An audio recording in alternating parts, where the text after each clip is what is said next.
I'm lucky enough to lead a quite interesting, if complicated, life, and so experience a huge range of privileges. The opening of a Salzburg festival, the opening of a London Royal Academy show, the Madonna sex book party, or Hollywood's Grammy Awards, even extremes like an old Monty Python premiere, or an archbishop's party in his palace to celebrate Mozart. For me, such events have been work, but for others, they suggest real status. In the same, travelling to some is how you travel, rather more than where you get there. And in the early years, I certainly used to fly Concorde when the crews themselves got a buzz out of it. And you earn a lot of points if you travel on the Orient Express. All these statuses matter, but nothing, absolutely nothing prepares you for the excitement and the glory of a Ferrari F40.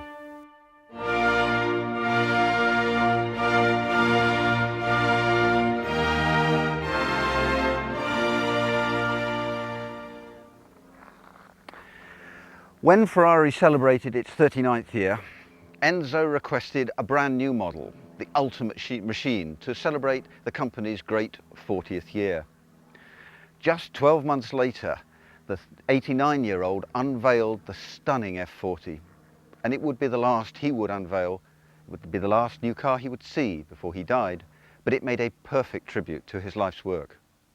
The goal was to create a race car quality with style and coding from the legendary 250 LM. It was achieved in a single year by basing it on the 288 and elements of the 328, plus F1 technology, which of course they were accruing all the time. It was designed by Pininfarina and built between 1987 and 1990. Initially, it announced that they were just going to have 400 cars and £160,000 each. That was a lot for the time, but it still caused 3,000 requests and deposits. Profiteering, unfortunately, pushed the value of these cars up to £1 million. And so Ferrari increased production to just over 1,000 in order to ease the demand. This is probably the most beautiful body in motoring. It's Pininfarina at its best, and it isn't just pretty, it's aggressive. Every panel oozes a single-mindedness. It only has one intention, and that's to travel fast. Some of the styling, such as these rear ducts and the fin, are naturally here to help keep that much power on the ground. Under the plexiglass, that is power. That is a devastatingly fast 32-valve twin-turboed V8, enlarged from 2855 through to virtually 3 in order to deliver a stunning 478 brake horse. Everything about this car is designed for performance. The trim is extremely basic. There are no pretenses of luxury, even though it is an icon. The only privilege you have is you have full air conditioning.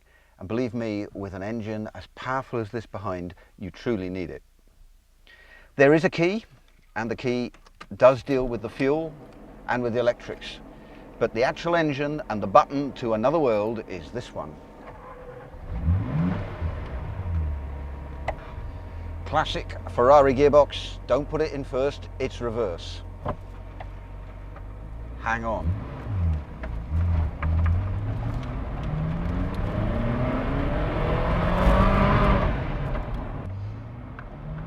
It is actually remarkably nimble. Although there's not exactly the sort of silence that would allow you to have a CD player. The music itself is all from the V8, all from the twin turbos. The car itself is incredibly light. It's almost the same weight as a Golf VW. Just as Pininfarina's styling gives it all the aggression that one would hope of a sports supercar. So its performance and its manner is the same. It's moody, it's disinterested, it's very listless. Around these sort of revs, we're running at 2 at the moment, it really isn't terribly interested. There are lots of lightweight, smaller sports cars which are a lot more fun. But the moment you put your foot down, the thing becomes suicidal up to about 7,500 revs. There's no pretending in this car. 0 to 60 is in 3.6 seconds, and here we go.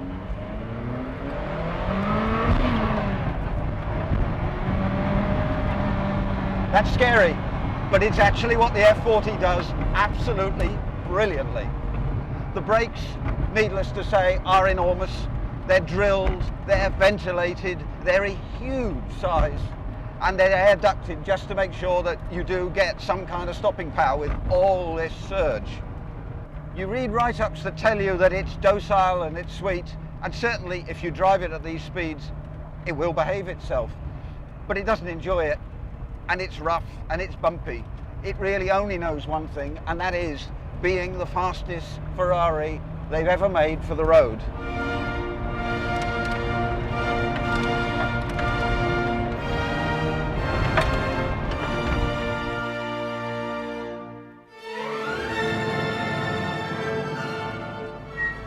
Well, finally I can add an F40 to my street credentials.